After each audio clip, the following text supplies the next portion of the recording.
talking about a river that is actually quite famous. And once you hear about it, it will leave you in a state of denial. Literally. I'm talking about none other than the Nile River. However, you may be asking, what is the Nile? Well, the Nile is known as the longest river in the world. It flows through 11 countries and is 4,160 miles long. That's over 6 times the Cumberland River. Wow. It flows from south to north, which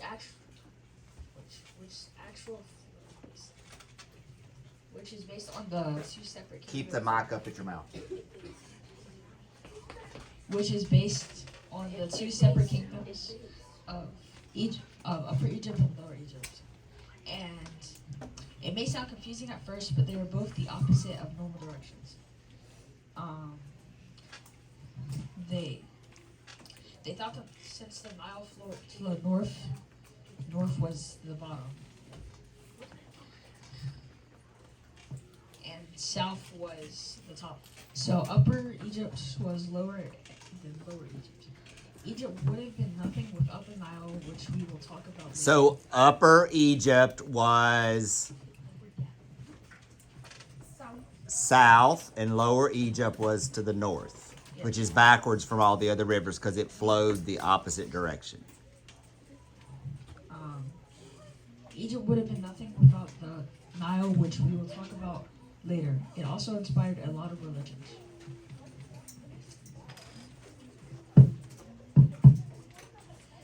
Now for some facts that are fun, or should I say, fun facts. Cortland. So for the first one, the Egyptians created boats to help them travel. There's actually a model for one in Beckett's model, which you can see right there.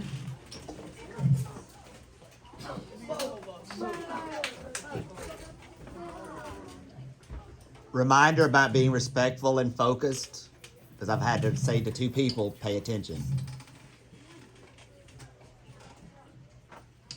They also used these boats not just for the normal reason to have boats, but also to race. Children also like to play in the Nile, kind of like any of you would go to the YMCA or other pool places like the beach. I don't think they had any water guns though. The children did play in the river. It was also quite dangerous. There were vicious crocodiles waiting and lurking in the shadows for a quick snack.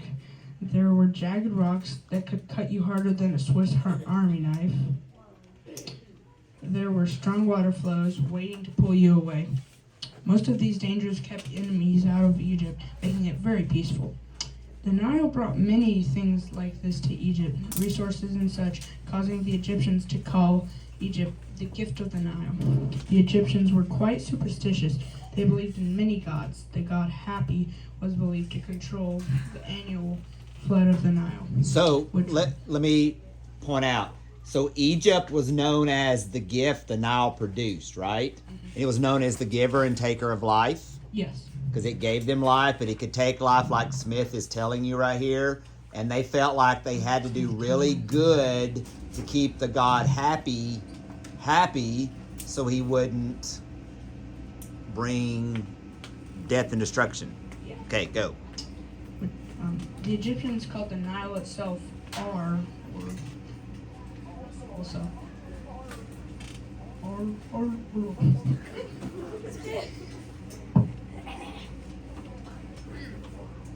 Here's some photos of the Nile. Over on the top right. Top right, Jacen. You can see the jagged rocks mentioned earlier. On the bottom right. You can Bottom right.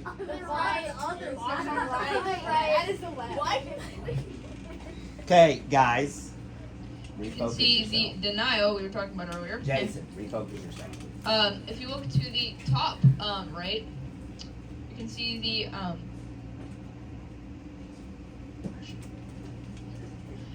up here you can see the very fertile land and plant life. If you look to the bottom right on the left, It's the false middle. Okay, guys, pause for just a second, please. We're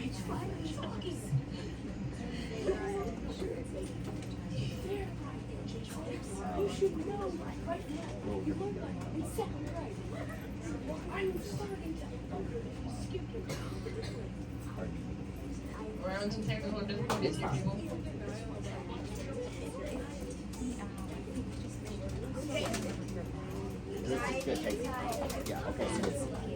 Hey, Gabe, we need you to go take your benchmark. Vera didn't take one yesterday. Adler, Vera, Gabe, if you'll come with Miss Serfaz and bring your laptop, please.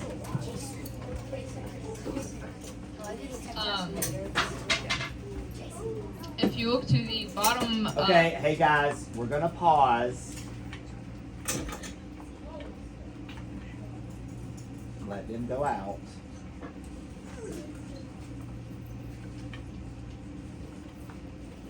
Okay, you ready to continue? If you look Alright, to go the ahead. bottom left, you will see the boats mentioned earlier. These are called feluccas. So yeah.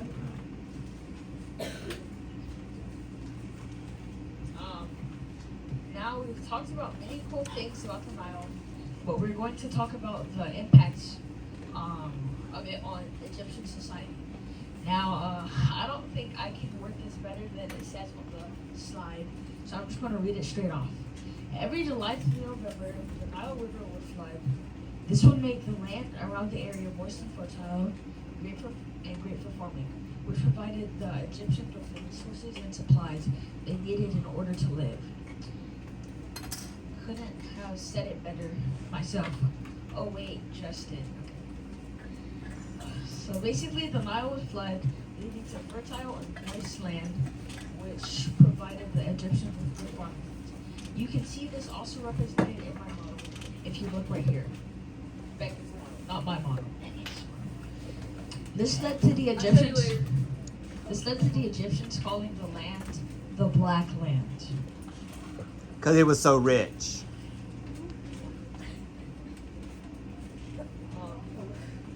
Okay, come on. So the dirt was so rich and dark and fertile.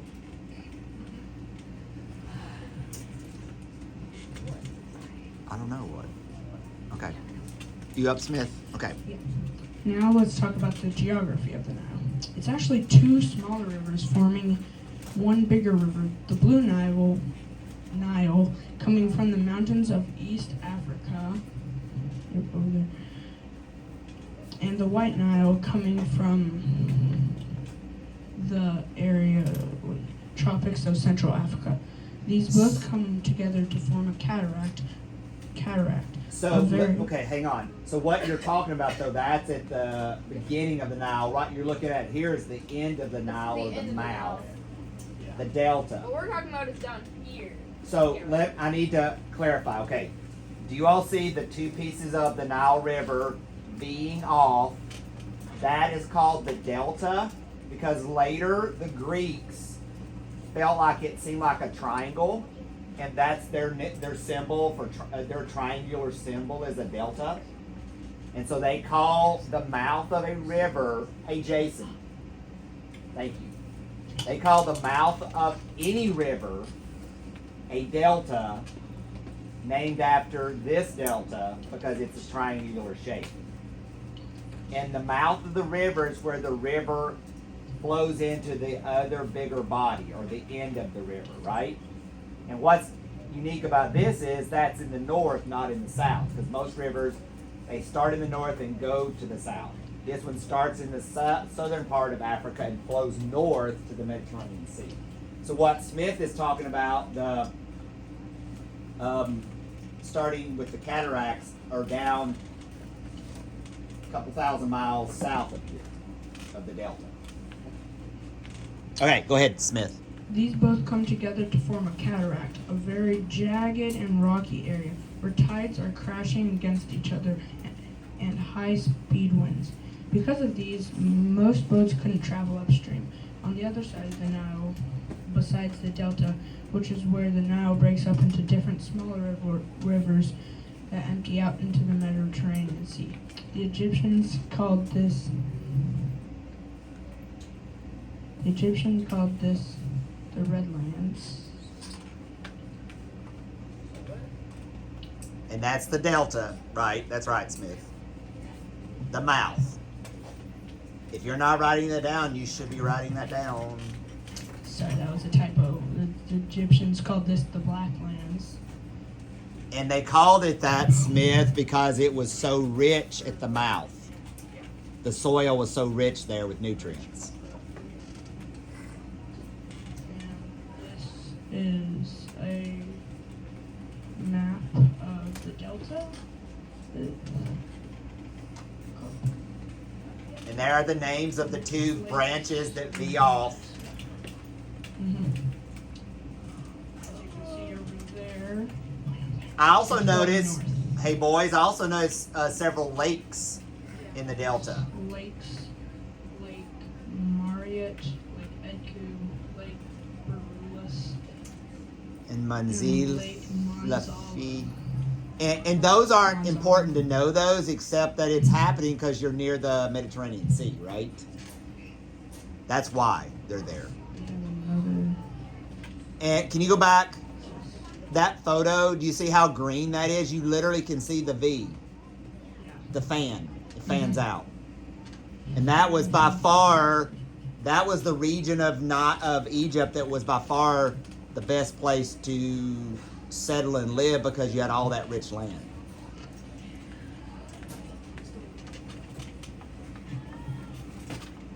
Alright, so